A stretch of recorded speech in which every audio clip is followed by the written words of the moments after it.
આ હાંદે તો એમ તો હાલ્યા જાય છે ને કે કોકને આજ તો પાડી જ દેવો છે, હામો મેળો એટલે બાકા ઝીકી જ બોલાવાની વાત છે. હાંદે એવા વિચારમાં હાલ્યા જાય છે ને હું એની વાહે એવી રીતે હાલ્યો જાઉં છું, કેમ કે જે થાય એ જોયું જાય, બધા હારવાર જ છે. अभी मजा आएगा ना भिड़ो. પછી તો ભાઈ આપણે આવી ગયા છીએ જુનાગઢની અંદર, અને અંદર આવીને ભાઈ આપણે ચાલતા થયા છીએ, કેમ કે આપણે જવાનું હતું દત્તાત્રેય, એટલા માટે ધીરે ધીરે પગલાં માંડ્યા. જ્યાં તો ભાઈ અહીંયા આવી ગયા દુકાન આવીને જોયું તો બધા અહીંયા હોટિયું લેતા હતા, કેમ કે ટેકો તો જોવે ને ચડવા માટે. પછી તો ભાઈ અહીંયા આવીને અંદર જોયું તો દત્તાત્રેયનું બોર્ડ મારેલું હતું ને આપણે વિડીયો લઈ લીધો અને ધીરે ધીરે પગલાં માંડ્યા છે. થોડાક આગળ વધતા જ આવીશું. ત્યાં તો આગળ જોયું તો આગળ છે ને અંદર ગોઠવાઈ જતા, ઊભા રહી ગયા હતા. મેં કીધું નક્કી કાંઈક ડખો જોજો. ઘડીક તો એમ જ છું કે કાંઈક ને કાંઈક ડખો કર્યો છે આંધાએ.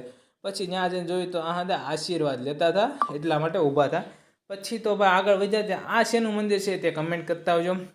અને અહીંયાથી આપણે ધીરે ધીરે પગલાં માંડ્યા છે, હાલતા થઈ ગયા છે બધાય. સમજો બોટિયું લઈને નજારા જોતા ધીરે ધીરે અંધારામાં ચડવાનું હતું આપણે. અમે આવી જતા વહેલા હાર એટલા માટે.